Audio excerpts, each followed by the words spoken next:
Hello everyone, how are you all? I'm Charni Khan. Welcome to our channel We Can. In our last conversation regarding to the chapter number 6 manufacturing industries, we have discussed about what are manufacturing industries and what is the role of manufacturing industry in the country's development, economic strength and importance of manufacturing, or we have discussed about contribution of industry to the national economic and industrial location, what could be the situation that we choose, and what are the option we preferred in the choosing industrial location. Yes, and classification of industries we have already discussed about it. Today we will start the discussion on the based agro based industries and mineral based studies industries. Okay, तो agro based industries में आप जैसा कि we can understand through the name कि इसमें agro मतलब agriculture से related raw material जिस भी इंडस्ट्रीज में यूज़ होता है उसे हम agro based university we can say. और मिनरल्स बेस्ड इंडस्ट्रीज मीन्स जिसमें रॉ मटेरियल जो है मिनरल बेस्ड होता है, ये है इसका। ठीक है, तो एग्रो बेस्ड इंडस्ट्रीज में first of all we will discuss what kind of जो agricultural raw material like cotton, jute, silk, woollen textile, sugar and edible oil, these kind of things and industries are based on agricultural raw material. इसमें जो agriculture से related जो है raw material use होता है, इसलिए इसको एग्रो बेस्ड इंडस्ट्रीज कहते हैं। First of all textile industry, textile industry में जो है मतलब इंडियन जो इकोनॉमी है या इंडियन इकोनॉमी की जो हिस्ट्री है that has a unique position और a unique identification in this field. Colonial time से हमारी जो है एक अलग ही पहचान है इसके अंदर textile industry, specially in cotton textile industry जो इंडिया की मतलब पहचान थी all over the world. Why? Because it's contribute significantly to the industrial production. Industrial production का जो पोर्शन है, कंट्रीब्यूशन है, किस में? इकोनॉमी है, नेशनल इकोनॉमिक में, दैट इज़ 14%। यानी कि 14% इकोनॉमिक में इंडस्ट्रियल प्रोडक्शन का जो है पार्ट है, वो पोर्शन है, ये बहुत बड़ा पोर्शन होता है। यानी कि कितना ज़्यादा सपोर्ट मिलता है सिस्टम से। और ये 35 मिलियन पीपल्स के लिए जो है एम्प्लॉयमेंट जनरेट करता है। यानी कि after agriculture the second largest generator off employment. ये फील्ड कौन सा? Industrial production.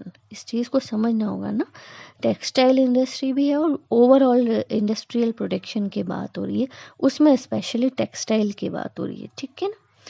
एंड और इसके अलावा जैसे अगर if asked in the question कि टेक्सटाइल इंडस्ट्री इतनी इम्पोर्टेंट क्यों है, तो उसको आप पॉइंट बना के यू हैव टू आंसर कि फर्स्ट जो है इसका इंडस्ट्रियल प्रोडक्शन का जो प्रोपोर्शन है that is 14% in the economic, है ना। And the second point is it's after agriculture it's generate second largest employment to the people. ये इसका सेकेंड आप पॉइंट बनाएंगे। And the third point is it makes foreign exchange earnings about 24.6%। मतलब ये जो industry है, प्रोडक्शन इंडस्ट्री है, इससे फॉरेन एक्सचेंज की जो अर्निंग, मैंने लास्ट पार्ट में भी समझाया था चैप्टर के कि फॉरेन एक्सचेंज से क्या मतलब है। फॉरेन एक्सचेंज से कि हम अपनी कोई चीज़ एक्सपोर्ट कर रहे हैं तो ऑफकोर्स उसके बदले रुपीज़ तो नहीं लेंगे ना, जो हम उनकी करेंसी लेंगे या उसके बदले में गोल्ड लेंगे, जो भी लेंगे हम, तो वो उसमें इसका परसेंटेज 24.6% है ना। And it contribute 4% towards GDP. ये इसका 4 पॉइंट होगा, जीडीपी। ठीक है, इसमें 4% यानी कि बहुत बड़ा वो होता है कि इतना बड़ा अकेले इंडस्ट्रियल उससे है प्रोडक्शन से। ये है। और इसकी एक क्वालिटी हम और लिखेंगे कि it is the only industry in the country which is self reliant and complete in the value chain. Value chain आपको पता है कि हमने रॉ मटेरियल कलेक्ट किया, फिर उसको मतलब सारे प्रोसेस से गुजरा, ट्रांसपोर्टेशन हुआ, फिर फैक्ट्री मैन्युफैक्चरिंग इंडस्ट्रीज़ में गया, वो फाइनल गुड बना, और फिर उसकी पैकेजिंग हुई, फिर उसका ट्रांसपोर्टेशन हुआ, और फिर मतलब मार्केट तक पहुंचा। ये सारे उसमें इस पूरी वैल्यू चेन में सेल्फ रेलिएंट है इंडिया, टेक्सटाइल इंडस्ट्री में। इस इंडस्ट्री में ये टेक्सटाइल, कॉटन टेक्सटाइल इंडस्ट्री आप मेनली कह सकते हैं। वैसे टेक्सटाइल इंडस्ट्री में जो है इंडिया सेल्फ रेलिएंट है। उसको मतलब कुछ भी जो पूरे प्रोसेस में रॉ मटेरियल से लेकर वैल्यू एडेड प्रोडक्ट तक पहुंचने में जितने भी प्रोसेस होता है उसको जो है ज़्यादातर वो नहीं करना पड़ता है कि एक्सपोर्ट किया हुआ या कुछ भी तरह का, हर चीज़ के लिए वो इंडिपेंडेंट है, खुद ही मैनेज कर लेता है। तो ये एक बहुत बड़ी बात है उस इंडस्ट्री को लेकर, है ना। Let's start with the cotton textile. Cotton textile as you guys know, मैंने बताया एंशिएंट इंडिया से जो है कॉटन टेक्सटाइल में इंडिया को कोई सानी नहीं है। मतलब cotton textiles were produced with hand spinning and handloom weaving techniques। पहले ऐसा होता था कि जो है हाथ से लोग काम करने में उन्हें जो मशीनरी वगैरह इतना टेक्नोलॉजी की डेवलप नहीं हुई थी, तो हाथ से ही काम करते थे। वो चीज़ ज़्यादा पॉपुलर थी। लेकिन उसके बावजूद भी जो है इंडिया पॉपुलर था अपनी क्वालिटी के लिए, अपनी हर चीज़ के लिए कॉटन टेक्सटाइल में, है ना। लेकिन 18 सेंचुरी के बाद आपको पता है कि किस तरीके से एकदम से मशीनरी और सिस्टम और इस सब में मैकेनिकल बूम आया। तो इसने power looms came into use. Power looms मतलब पहले जो इंसान और ह्यूमंस काम करते थे उसकी जगह मशीनों ने ले ली। और धीरे धीरे कॉलोनियल पीरियड में भी यही हुआ था उनके साथ। ये मशीन मेड या मिल मेड जो क्लोथ थे फ्रॉम इंग्लैंड एक्सपोर्ट होते थे वहाँ से यहाँ पर, तो उनके लिए तो ये मार्केट तैयार था। और इंडियन जो था वो ज़्यादा अच्छी क्वालिटी का था, लेकिन वो वहाँ एक्सपोर्ट होता और ज़्यादा उस रेट का मिलता, तो लोगों के लिए बहुत यूँ हो गया कि फिर यही खरीदो ना जब यही चीज़ इतनी रेट में मिल रही। तो मिल मेड प्रोडक्ट्स ने हैंडमेड जो प्रोडक्ट्स हैं, हैंडलूम वाले जो टेक्निक के प्रोडक्ट्स हैं, उनके लिए बहुत ज़्यादा कंपटीशन क्रिएट कर दिया था।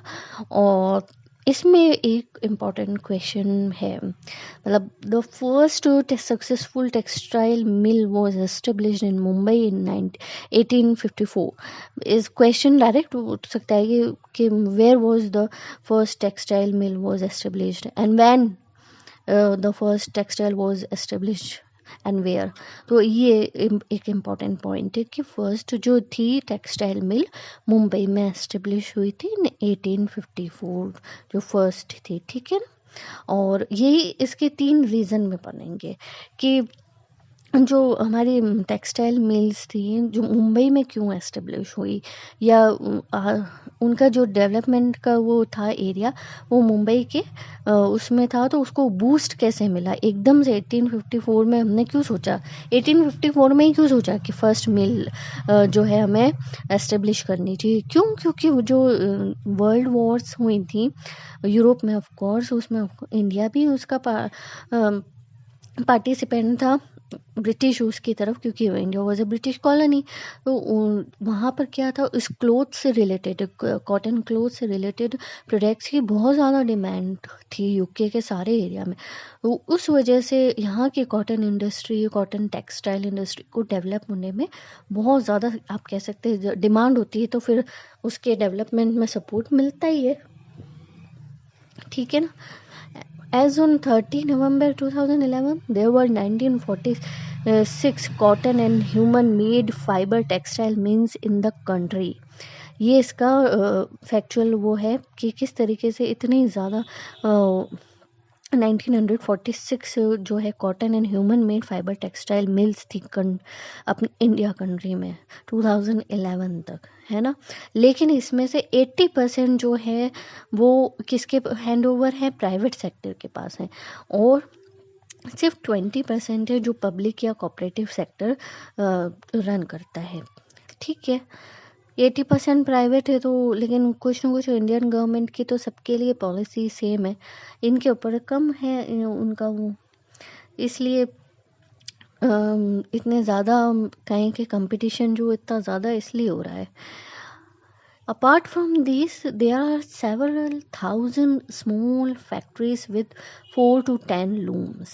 Means इसके अलावा ये तो कौन कौन सी जो मिल्स को हमने काउंट किया है, जो अच्छे बड़े लेवल पे काम कर रही हैं, जो बहुत छोटी छोटी स्मॉल फैक्ट्रीज, मतलब 15-20 लोग 50 लोगों की फैक्ट्री है, वो वैसी तो हज़ारों फैक्ट्रियाँ हैं जिनको हमारा फ्रेगमेंटेड है। वो कौन सी फॉर्म में? फ्रेगमेंटेड फॉर्म में।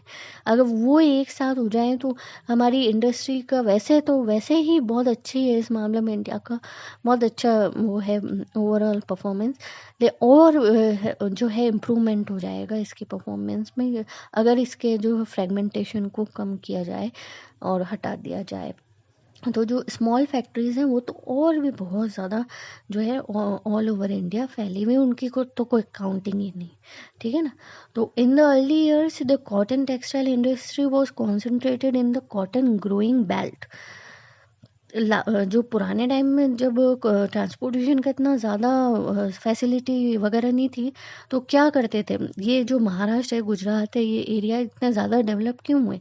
क्यों कि यहाँ पर जो कॉटन के उस कल्टीवेशन के लिए जो सारी सिचुएशन चाहिए, सारे जो भी चाहिए वो सब अवेलेबल थी। और उसके अलावा यहाँ पर आप जानते हैं कि पोर्ट भी बहुत ज़्यादा थे, तो यहाँ से ट्रांसपोर्टेशन वर्ल्ड में कहीं भी करना हो, यूके भेजना हो, कहीं भी भेजना हो, तो ट्रांसपोर्टेशन के लिए भी पोर्ट जो है अवेलेबल इन दो जगह ईजीली थे, इसलिए यहाँ पे डेवलपमेंट ज़्यादा हुआ। तो यहाँ पर वो कल्टीवेशन से लेकर उसके फाइनल फूड्स जो हमारे सामने से वैल्यू एडेड प्रोडक्ट आता है, वहाँ तक की जो उससे रिलेटेड इंडस्ट्रीज़ होती हैं। ऑफ कोर्स एक इंडस्ट्री जो होती है वो अकेले तो काम नहीं कर सकती, it produce other industries, it give birth to the other industries. कैसे? अब आप सपोज एक फैक्ट्री अपन ने लगाई है कॉटन की, कॉटन के लिए रॉ मटेरियल आया, तो ऑफ कोर्स उसका कल्टीवेशन करना पड़ेगा, वहाँ पे लेबर चाहिए, वहाँ पे यानी रूरल एरिया में हमने क्या किया, एम्प्लॉयमेंट हुआ है ना, उनके रहने के लिए जगह बनी, ये वो हुआ, तो उनको दुकानें चाहिए, सामान खरीदेंगे, कुछ तो करेंगे, रहने के लिए ये चीज़ें तो चाहिए। तो ये जो वर्कर्स हैं या प्लकर्स हैं, वही उन्हीं से वो गिनिंग का काम कराया, स्पिनिंग का काम करा लिया, वीविंग का काम करा लिया। दूसरे जो लोगों को आकर अगर वो वहाँ पर स्टे करते हैं, उनसे डाइंग का काम करा लिया, डिज़ाइनिंग का काम करा लिया। तो इसके एक ही जगह पे फैक्ट्री में तो नहीं होगा ना, डाई की अलग फैक्ट्री होगी, डिज़ाइनिंग के लिए अलग लोग होंगे, वीविंग और स्पिनिंग का काम अलग होगा, पैकेजिंग करवानी पड़ेगी फिर उसकी, तो पैकेजिंग के लिए उसी फैक्ट्री में तो नहीं बनाएंगे ना, कहीं से तो अवेलेबल करवाना पड़ेगा कि भाई पॉलीथीन्स लाइए या कार्टून्स लाइए, या किस तरीके से वो पैकेज जो है तैयार होगा, उसके लिए चाहिए। तो यानी एक और इंडस्ट्री जो पैकेजिंग मटेरियल बनाती है ना, टेलरिंग है, क्योंकि अपन ने कॉटन के कल्टीवेशन की बात कर रही है, सपोज करा है कि अपन कॉटन का कल्टीवेशन कर रहे हैं और उसके आगे के प्रोसेस को भी अपन ही डील कर रहे हैं, है ना। वहाँ कहाँ तक? फाइनल गुड वो कौन सा है? Garments. Of course cotton textile की बात हो रही है तो गारमेंट तक पहुँचना है, कॉटन के कल्टीवेशन से। वो पैकेजिंग हो गई, उसके बाद टेलरिंग है, क्योंकि हम गारमेंट का शॉप खोल रहे हैं सपोज, तो टेलरिंग करवानी पड़ेगी, तो उसके लिए टेलर्स को ढूंढना, यानी हर एक स्टेप पे इतना ज़्यादा एम्प्लॉयमेंट वो हो रहा है एक इंडस्ट्री से, मतलब अदर इंडस्ट्रीज जो होती हैं वो क्रिएट होती है, उनको सपोर्ट मिलता है, ठीक है ना। ये इसका पूरा प्रोसेस है कि किस तरीके से मतलब एक से एक जो है जुड़ी हुई होती हैं। ऑफ कोर्स जो भी हमारा एक शुरू हुई थी कि ये महाराष्ट्र और गुजरात में जो है सारा क्लाइमेट सूटेबल है इसके लिए, कॉटन टेक्सटाइल के लिए, इसलिए वहाँ पे ज़्यादा डेवलप्ड हुआ। लेकिन फिर बाद में बाद में जो टाइम है उसमें जो है इसका सेंट्रलाइजेशन से डिसेंट्रलाइजेशन हुआ कि ठीक है, महाराष्ट्र, गुजरात और तमिलनाडु, तो उसमें क्या था कि जो है स्पिनिंग की वजह से सेंट्रलाइज हुए थे, लेकिन बाद में डिसेंट्रलाइज किस लिए हुए? वीविंग की वजह से। वहाँ पर ये स्पिनिंग तक का काम जो है वहाँ हो जाता, लेकिन वीविंग और उससे आगे की प्रोसेसिंग के लिए डिसेंट्रलाइजेशन हुआ, यानी इंडिया के कई हिस्सों में ये काम होने लगा। और मशहूर भी है भाई, कॉटन कहीं का मशहूर है, सिल्क कहीं का मशहूर है, जरी एम्ब्रॉयडरी का काम, लखनऊ के सूट आपने सुना होगा, लखनवी अलग सूट आते हैं, और चिकनकारी का काम अलग होता है। तो इस तरीके से जो उसकी वीविंग है वो जो है पूरे डिसेंट्रलाइज हुई ऑल ओवर द इंडिया, ठीक है ना। And India has world class production in spinning, but weaving supplies low quality of fabric as it cannot use much of the high quality yarn produced in the country।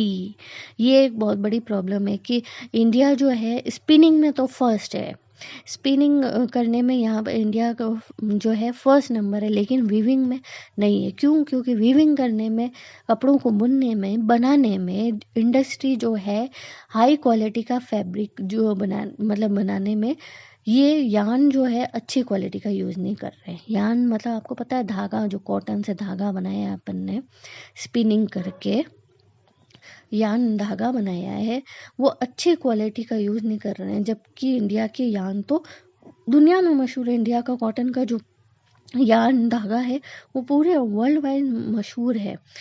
तो ये जो है कह सकते हैं आपके उसकी क्वालिटी में है कमी आ रही है, लो क्वालिटी हो जाती है। यान तक तो वो हाई क्वालिटी तक का रहता है, लेकिन जैसे ही हम उसको वीविंग करके फैब्रिक के फॉर्म में लाते हैं तो वो उसकी क्वालिटी में कमी आ जाती है। और ज़्यादातर आपको पता है कि वीविंग का काम जो है हैंडलूम है, पावर लूम्स है या मिल्स में होता है। लेकिन ये जो है क्या कहें इसको, कि यार्न जो है हाई क्वालिटी का फिर कहाँ जा रहा है? अगर लो क्वालिटी के उससे फैब्रिक बन रहा है ये वो, तो हम हाई क्वालिटी यार्न को एक्सपोर्ट कर रहे हैं। और सबसे ज़्यादा एक्सपोर्ट अगर किसी को होता है हाई क्वालिटी यार्न, सबसे अच्छे धागे, हाई क्वालिटी के धागे का, तो वो होता है जापान को। वैसे तो USA, UK, Russia, France, east Europe countries, Nepal, Singapore, Sri Lanka, African बहुत जगह होता है, लेकिन सबसे ज़्यादा जापान को होता है। तो हम उसको खुद यूज़ करने के बजाय उसको एक्सपोर्ट करने और खुद ये यूज़ करके ऐसी चीज़ बना रहे हैं, तो ये थोड़ा समझदारी का काम नहीं है, ठीक है। And the hand spoon khadi provides large scale employment to weavers in their homes as a cottage industry। of course इसमें एक और एम्प्लॉयमेंट का आपको पॉइंट पुटअप किया है कि किस तरीके से खादी, आपको पता ही है कि तो इंडिया की पहचान है खादी, तो वो हाथ से इसमें सारा काम होता है, ऐसा वीविंग का काम भी हाथ से ही होता है। तो इससे कई लोगों को एम्प्लॉयमेंट मिलता है, ऑफकोर्स रूरल एरिया में, ठीक है। तो एक इसमें पॉइंट ये भी उठता है कि why is it important for our country to keep the mill sector loomage lower than power loom and handloom. Why, ये क्यों ज़रूरी है कि पावर लूम या हैंडलूम जो है उनको ज़्यादा इंकरेज किया जाए, और मिल सेक्टर में मतलब जो इतना ज़्यादा यूज़ हो रहा है वो कम किया जाए? क्या? यार्न जो है, आप you can see in the figure कि मिल सेक्टर जो है वो यूज़ कर रहा है 3.5, and power looms in hosiery 84.1, handlooms 11.1 and others 1.3, ठीक है ना। प्रोडक्शन ऑफ फैब्रिक्स, प्रोडक्शन देख रहे हैं आप, लेकिन मिल जो है वो ज़्यादा यूज़ कर रही है यार्न का। अगर मिल सेक्टर यूज़ करेगा तो इससे क्या नुकसान होगा? क्योंकि पावर लूम्स और हैंड लूम्स जो हैं उसमें काम कौन करता है? पीपल करते हैं जो लोकल लेवल पे, छोटे छोटे जो जिन्होंने फैक्ट्रीज बिजनेस खोल रखे हैं, उनके लिए जो है अवेलेबल नहीं हो पाता है रॉ मटेरियल। अगर मिल्स, टेक्सटाइल, ये जो इंडस्ट्री है ये सारा 80% से ज़्यादा अगर यूज़ कर रही है, तो खाली 20% में कैसे? इंडिया में तो ऑफकोर्स पावर लूम्स और हैंडलूम्स ज़्यादा हैं, उस पर डिपेंडेंट लोग ज़्यादा हैं, वो और उनका प्रोडक्शन भी ज़्यादा है। आप देख, you can see in the table. लेकिन उसके जो यूज़ करने का ये है कि वो मिल सेक्टर जो है वो ज़्यादा यान को यूज़ कर रहा है। तो इसके ऊपर इंडियन गवर्नमेंट को they have to make policies, they have to make attention to this side कि किस, क्योंकि अगर सारा वहाँ मटेरियल चल जाएगा तो पावर लूम्स और हैंडलूम्स में जो ह्यूमंस काम करते हैं वो किस तरीके से अपना, वो तो सारा इसी में एफर्ट डालते हैं, वो कैसे अपना घर चलाएंगे? वो तो इकोनॉमिक कम ही नीचे ही होगी फिर तो अपनी, क्योंकि इसमें बहुत सारे लोग इंगेज रहते हैं इस फील्ड में, पावरलूम और हैंडलूम में। इसकी जो अप्रोच है लोकल लेवल तक है, इसमें बहुत सारे लोग इमर्ज रहते हैं।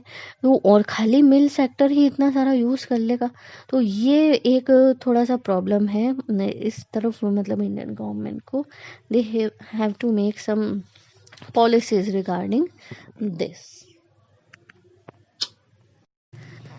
इस फील्ड में हम जानते ही हैं कि बहुत सारी कैपेसिटी, इसलिए बार बार इंडियन गवर्नमेंट के उसमें पॉलिसीज़ पे ये हम डिस्कस कर रहे हैं। क्यों? ये India has the second largest installed capacity of spindles in the world with 43.13 million spindles after China. यानी चाइना फर्स्ट नंबर पे है और इंडिया सेकेंड नंबर पे है। स्पिंडल्स जो होते हैं आपको पता ही है कि किस तरीके से वो कताई करने वाले जो है उसको हम, उस मशीन्स जो सेटअप होती है उसमें हमारा इंडिया के इतना बड़ा सेटअप है हमारे इंडिया के पास, वो चाइना के बाद सेकंड नंबर पे। तो ये बहुत मतलब प्राउड की बात है कि, लेकिन उस तरफ हमको ध्यान देने की ज़रूरत है कि किस तरीके से इसको और डेवलप किया जाए, इसमें नई नई टेक्निक्स को जो लोगों को इंट्रोड्यूस करवाया जाए, है ना। और वाई? क्योंकि ये एक इंडस्ट्री है जो इंडिया का मतलब जिसमें आप कह सकते हैं कि बहुत पावरफुल पोजीशन है, because we have a large share in the world trade of cotton yarn. मतलब आप कह सकते हैं 1/4 of the total trade, India का इतना बड़ा प्रोपोर्शन है इसमें, 1/4 all over the world cotton yarn में। या ये इसके बहुत हमारे लिए मतलब इंडिया की पोजीशन को पावरफुल बनाता है। And our trade in garment is only 4% of the world's total. Garment हम सिर्फ गारमेंट के प्रोडक्शन में इंडिया का contribution 4%, and all over the world trade of cotton yarn में 1/4। दोनों बातें कितनी मतलब कॉन्ट्राडिक्टिव है। क्यों? ये सोचने वाली बात है। क्यों? क्योंकि our spinning mills are competitive at the global level and capable of using all the fibers we produce. The weaving and knitting and processing units cannot use so much of the high quality and that is produced in the country. यानी कि country में जो high quality यान बन रहा है, weaving and knitting and processing unit जो इस काम को वीविंग और नीटिंग और प्रोसेसिंग करने वाली जो इंडस्ट्रीज हैं, यूनिट्स हैं, वो उस हाई क्वालिटी यान को यूज़ ही नहीं कर रही हैं, जबकि कर सकती हैं। और इतनी ज़्यादा मतलब इंडिया में कैपेबल है वो इस सब फाइबर को यूज़ करने, फाइबर को प्रोड्यूस करने के लिए जो यान का यूज़ करना है, और इसके लिए जितनी इंडस्ट्रीज और फैसिलिटीज़ चाहिए वो सब इंडिया के पास है, लेकिन फिर भी नहीं कर रहे हैं। क्या है इसका? हम तो इसको हाई क्वालिटी यान को एक्सपोर्ट कर रहे हैं, है ना। इसकी सबसे बड़ा रीज़न है फ्रेगमेंटेड स्मॉल यूनिट्स। छोटी छोटी जगहों पर यूनिट्स में, इंडस्ट्रीज़ में, फैक्ट्रीज़ में प्रोडक्शन हो रहा है जो फ्रेगमेंटेड हैं, फैली हुई हैं, छोटे छोटे उसमें हैं। मतलब suppose I am in Rajasthan और आई एम एस्टेब्लिशिंग सम कम इंडस्ट्री, मैन्युफैक्चरिंग इंडस्ट्री, और मुझे उसके लिए यान चाहिए। मैंने गारमेंट बनाने की खोली इंडस्ट्री और मुझे यान चाहिए। सम ऑफ माई फ्रेंड सजेस्टेड, ओह नेपाल में बहुत अच्छा यान मिल रहा है, ये वो, और मैंने इम्पोर्ट कर लिया, उसमें custom duty and all that. और उससे भी अच्छा वही जो है माल, रॉ मटेरियल मुझे सदर्न इंडिया में अवेलेबल था, वो मुझे बाद में पता चला। ये है फ्रेगमेंटेड सिचुएशन। ये हम जो हमारी लोकल मार्केट है उनमें मिस मैच है, इस वजह से ये हमारे उसको ड्रॉबैक की तरफ ले जा रहा है इंडस्ट्री को। जब हमारे पास हाई क्वालिटी का यार्न है तो फिर हम क्यों सिंथेटिक फाइबर को यूज़ करके अपने प्रोडक्ट ख़राब कर रहे हैं।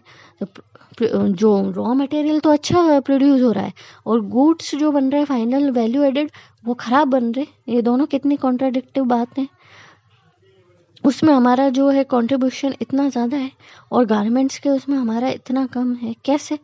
जो छोटी छोटी जो स्मॉल यूनिट्स हैं वो अपने उस काम करने के लिए, उनको जो वीविंग के लिए, नेटिंग के लिए रॉ मटेरियल चाहिए वो बाहर से इंपोर्ट कर रही हैं और हम हाई क्वालिटी का एक्सपोर्ट कर रहे हैं। ये किस तरह का मिसमैच कॉम्बिनेशन है।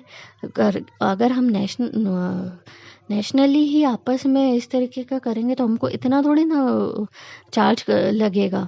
तो ये जो चीज़ है ये हमारे लिए, हमारी इस इंडस्ट्री के लिए थोड़ा सा गवर्नमेंट की तरफ से सपोर्ट होगा तो शायद थोड़ा पॉलिसीज़ में चेंज आए।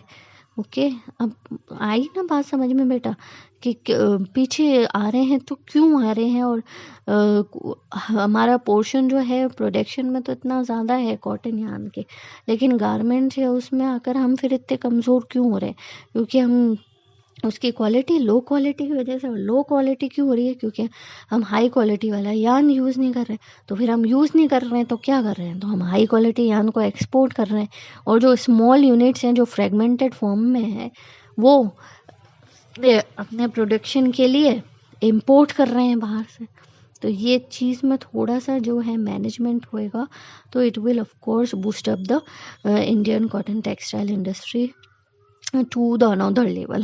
Okay, and although we have made significant increase in the production of good quality long staple cotton, यानी कि लॉन्ग स्टेपल कॉटन क्या होता है? लॉन्ग स्टेपल कॉटन आपको पता ही है कि मतलब ये एक कॉटन की वो होती है, गोसिपियम बैराबेडन करके एक स्पीसीज है कॉटन के, उसकी सीड की गोसिपियम बैराबेडन करके सीरीज है एक इसकी।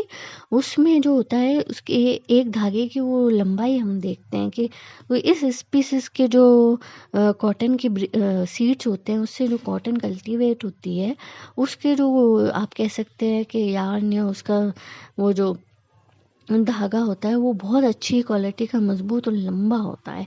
तो उसमें मतलब इंडिया में वो अवेलेबल है और उससे मतलब बहुत अच्छी तरह के, आपको पता ही कॉटन भी कई तरह की होती है, मशहूर है दुनिया में तरह तरह की। इजिप्शियन कॉटन है, पीमा है, सुपीमा है, गीज़ा 45 है, ये सब कॉटन की ब्रीड्स के और स्पीसीज के नाम है। इसमें अलग अलग उसके सीड्स भी आते हैं। तो इस ये जो है इंडिया इसमें वो कहीं भी पीछे नहीं है, बहुत अच्छी क्वालिटी का जो है इसमें प्रोडक्शन होता है। और स्टेपल कॉटन उसे कहते हैं लॉन्ग स्टेपल कॉटन में भी इंडिया की परफॉर्मेंस बहुत अच्छी है, ठीक है ना। लेकिन काम करने का तरीका जो है, machinery system and technical system हमारा पुराना है, which need to be upgraded, है ना।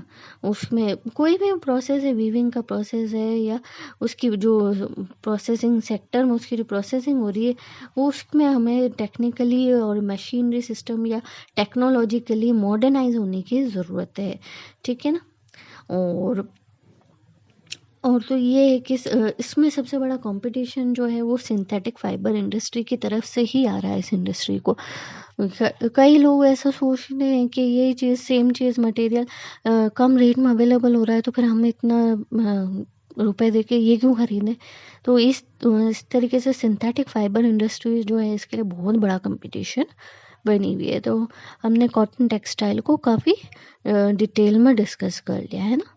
And the next agro based industry is jute textile. आपको पता है ये जूट को तो गोल्डन वो भी कहते हैं, गोल्डन क्रॉप भी कहते हैं। India is the largest producer of raw jute and jute goods and stands at second place, ठीक है ना, as an exporter after Bangladesh. Bangladesh जो है इस वर्ल्ड में सबसे ज़्यादा जूट जो है वहाँ पर ही उगता है। रॉ मटेरियल में तो इंडिया का फर्स्ट नंबर है और उसके जो कह सकते हैं कि फाइनल गुड्स जो प्रोड्यूस होता है उसमें इंडिया का सेकंड है, और फर्स्ट कौन है, बांग्लादेश में। जैसे आपको पता है कि मतलब आज़ादी से पहले, अपनी इंडिपेंडेंस से पहले जो है सारी इंडस्ट्री इससे रिलेटेड कहाँ डेवलप हुई थी, बांग्लादेश में, बंगाल के आसपास, हुगली नदी, बैंक ऑफ हुगली रिवर के आसपास जो वो बेल्ट है, वहाँ पर ये इंडिया का सारा जो आप कह सकते हो जूट से रिलेटेड जो भी काम था वेस्ट बंगाल और इस तरफ जो डेवलप हुआ था। फिर जब हमारा पार्टीशन हुआ तो उसमें क्या है, 80% इससे ज़्यादा चीज़ें, मतलब 3/4 इंडस्ट्रीज़ और ये सब इससे रिलेटेड प्रोड्यूसिंग फैक्ट्रीज और जो कुछ भी इस टेक्सटाइल इंडस्ट्री से रिलेटेड चीज़ें थी, वो कहाँ चली गई, बांग्लादेश में चली गई। और इंडिया के पास सिर्फ 20% पोर्शन रहा, वही उसके हिस्से में आया, है ना। और वह एक minute, one of the most important question इसमें से भी उठता है कि the first jute mill was set up near Calcutta in 1855 at Rishra. पूछ सकते हैं डायरेक्ट क्वेश्चन, कहाँ पे एस्टेब्लिश हुई थी, कब एस्टेब्लिश हुई थी, है ना।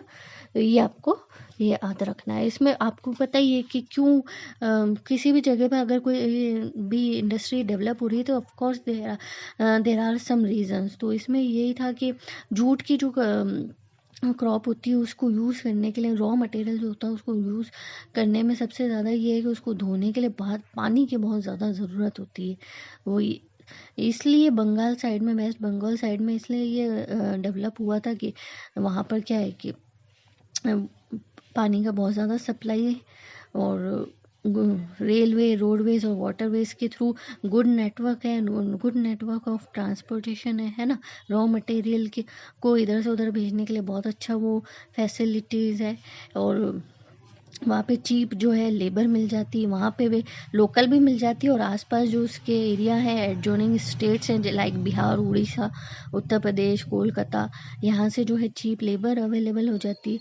वो ये सारी चीज़ें और कोलकाता जो एक बहुत अच्छी, मतलब आपको पता ही है कि मेन सी वो है हमारे इंडिया की, उसमें से एक बहुत बड़ी सिटी है। तो वहाँ से सारे जो टर्शरी सेक्टर वाला काम है, वो ट्रांसपोर्टेशन का या बैंकिंग से रिलेटेड, इंश्योरेंस से रिलेटेड और ट्रांसपोर्ट फैसिलिटीज़ हैं, जो वो जूट गुड्स को मतलब उसका exportation all over the world होता ही है। तो उसके लिए जितनी भी फैसिलिटीज़ चाहिए वो कोलकाता में हो जाती। इस वजह से इस फील्ड में क्या है, जूट इंडस्ट्री ज़्यादा डेवलप हुई है ना। और ये सारे इसके डेवलपमेंट के रीज़न थे। लेकिन इस इंडस्ट्री को भी ऑफ कोर्स हर इंडस्ट्री को चैलेंजेस तो फेस करने ही पड़ते हैं। तो इस इंडस्ट्रीज में क्या है, challenges face by the industry include stiff competition in the international market from synthetic substitutes and from other competitions like Bangladesh, Brazil, Philippines, Egypt and Thailand। दो कंपटीशन सबसे ज़्यादा मेन है कि एक तो मैंने बताया कि जूट जो है थोड़ा सा कॉस्टली पड़ता है, सिंथेटिक फाइबर या सब्सटीट्यूट जो है आए हैं उसके मुकाबले में थोड़ा सा महंगा रहता है। और दूसरा जो दूसरे all over the world country production कर रही, तो वो भी अपने हाई क्वालिटी का कर रही है या वो भी अपना बिजनेस करना चाहती है, लाइक बांग्लादेश है, ब्राज़ील है।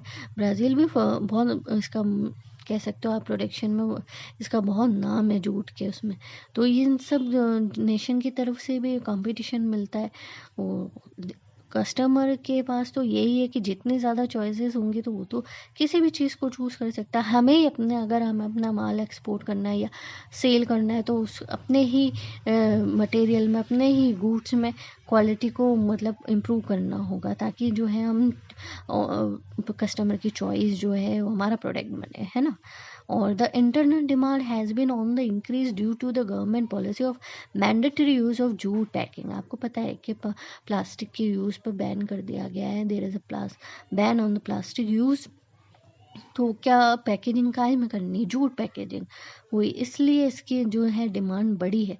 लेकिन सब लोग क्या रियल ओरिजिनल जूट यूज़ कर रहे हैं? फर्स्ट ऑफ ऑल ये इसकी national jute policy was formulated कब, when in 2005. What objective? With the objective of increasing productivity, improving quality, ensuring good prices to the jute farmers and enhancing the yield per hectare. ठीक है ना, ये इसके लिए main हमारे objective हैं कि क्यों जूट के कल्टीवेशन को बढ़ाना है। और गवर्नमेंट ऑफ इंडिया ने जो पॉलिसी बनाई है और प्लास्टिक या दूसरी यूजेस को बैन किया है, जूट के लिए मैंडेटरी करी है कि आपको इसी में पैकेजिंग करनी है। तो जूट मैं आपको बार बार कह रही हूँ कि एक्सपेंसिव रहता है, उसके लिए सिंथेटिक फाइबर इजीली अवेलेबल हो जाते हैं उसके सब्स्टिट्यूट के तौर पे। तो ये आज के टाइम में मतलब बहुत बड़ा कंपटीशन है, और कैसे इससे निपटना है ये तो गवर्नमेंट को ही कोई पॉलिसी बनानी पड़ेगी कि उनके ऊपर बैन लगाया जाए जो सिंथेटिक फाइबर है, या जहाँ पर ये जिन इंडस्ट्रीज़ में प्रोड्यूस हो रहे हैं उन पर बैन लगाया जाए, क्या किया जाए, ये सोचने वाली बात है ना। लेकिन आजकल ये है कि आप जानते हैं कि ऑल ओवर द वर्ल्ड कितने समिट, कितने सारे कॉन्फ्रेंसेस होती हैं कि एनवायरनमेंट को सेव किया जाए, फ्रेंडली प्रोडक्ट्स बनाए जाए, बायोडिग्रेडेबल मटेरियल्स को यूज़ किया जाए। बड़े बड़े सेलिब्रिटी इसके लिए कैंपेनिंग करते हैं। वाई? क्योंकि एनवायरनमेंट को सेव करने की जो है कह सकते हैं हम कैंपेनिंग हो रही है सब तरफ। तो हो सकता है कि जूट के रिलेटेड प्रोडक्ट्स के लिए एक बहुत अच्छी अपॉर्चुनिटी हो सकती है कि सिंथेटिक फाइबर्स, आपको पता ही है कि वापस जो है एनवायरनमेंट को बहुत ज़्यादा वो नुकसान करते हैं, they are harmful for the environment, उनके ऊपर बैन लगेगा ही। तो ऑफ कोर्स उनके ऊपर बैन लगेगा तो हमें यूज़ तो करना ही पड़ेगा ना कुछ ना कुछ। तो इसलिए फिर जूट इंडस्ट्री के लिए may be it's a good news. Next is sugar industry, agro-based. India stands second as a world producer of the sugar, but occupies the first place in the production of गुड़ and Khandsari.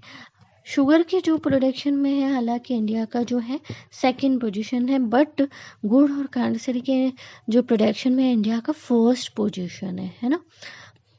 इसमें आप जानते हैं कि किस तरीके से जो रॉ मटेरियल हम यूज़ करते हैं शुगर केन, वो काफ़ी मतलब ये आप कह सकते हैं कि ये महाराष्ट्र, कर्नाटक, तमिलनाडु या उत्तर प्रदेश, ये कुछ सेलेक्टेड एरिया में ही क्यों इस तरीके का ये है कि डेवलपमेंट देखने को मिला, कल्टीवेशन होता है वहीं।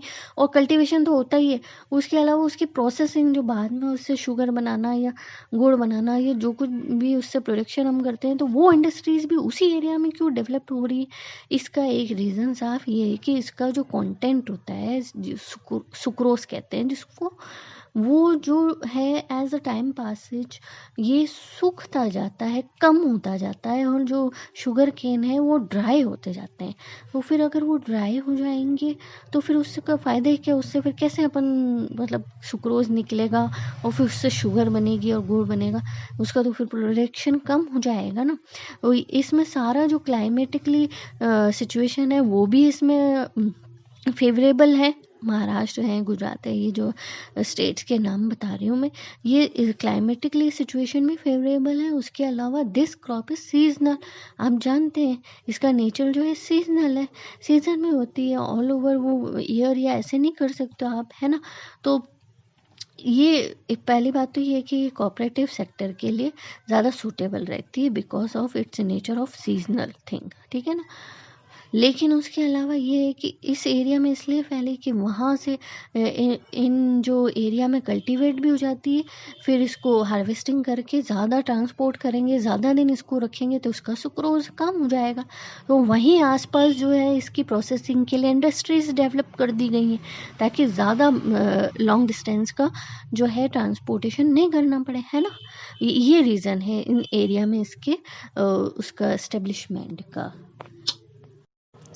और ऑफ कोर्स अगर इंडिया का फर्स्ट पोजीशन है तो ये इंडस्ट्री भी इम्पोर्टेंट है ही हमारे लिए। शुगर भी आपको पता है कि कितना ज़्यादा उसका प्रोडक्शन होता है और उसका यूज़ भी इतना ही ज़्यादा होता है, हम कह सकते हैं। तो इस इंडस्ट्रीज़ को भी कई चैलेंजेस का वो है सामना करना पड़ता है। First challenge of course it's a seasonal kind of nature, इस क्रॉप का नेचर सीजनल है, तो आपको ये ध्यान रखना पड़ता है। तो इसमें हम नहीं कह सकते कि बहुत ज़्यादा फाइनेंशियली प्रॉफिटेबल क्रॉप है।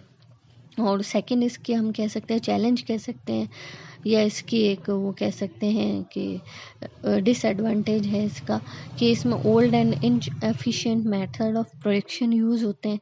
तो अगर पुराने तरीक़ों से ही काम करते रहेंगे तो प्रोडक्शन कैसे बढ़ेगा, इसलिए टेक्नोलॉजिकली हमको डेवलप होने की ज़रूरत है, वो यूज़ करने की ज़रूरत है, नए नए मेथड है ना।